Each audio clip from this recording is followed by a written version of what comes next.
मुंबईला दिवसभर मुसळधार पावसानं झोडपलं। आदित्य ठाकरेंनी वरळी भागाची केली पाहणी। घरात पाणी शिरलं, त्यांना नुकसान भरपाई द्या, आदित्य ठाकरेंची सरकारकडे मागणी।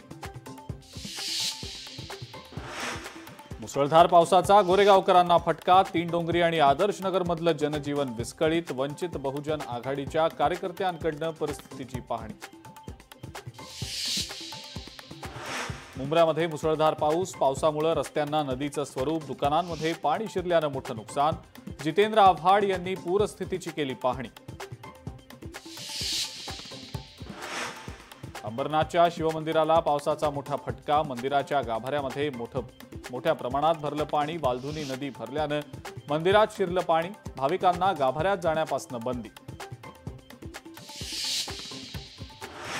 पुण्यातला भिडे पूल पाण्याखाली। मुठा नदीतनं विसर्ग मोठ्या प्रमाणावर झाल्यानं पूल पाण्याखाली।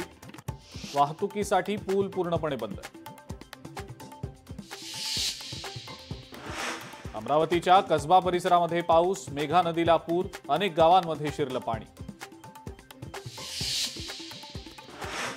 कोल्हापुरातही पावसाचं धुमशान। 80 बंधारे पाण्याखाली। वाहतूक विस्कळीत। कोकणाकडे जाणारे मार्ग बंद।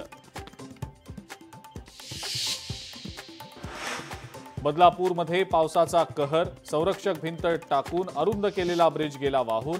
ब्रिज वाहून जातानाची थरारक दृश्य कॅमेऱ्यामध्ये चित्र। खडकवासला धरणातनं पाण्याचा विसर्ग वाढवला। 26,000 क्युसेकनं विसर्ग वाढवला। नदीकाठच्या लोकांना सतर्कतेचा इशारा। बीड जिल्ह्यामध्ये पावसाची दमदार हजेरी। नदी नाले भरल्यानं शेतीला तलावाचं स्वरूप। शेतकऱ्यांच्या सोयाबीन पिकाचं मोठं नुकसान।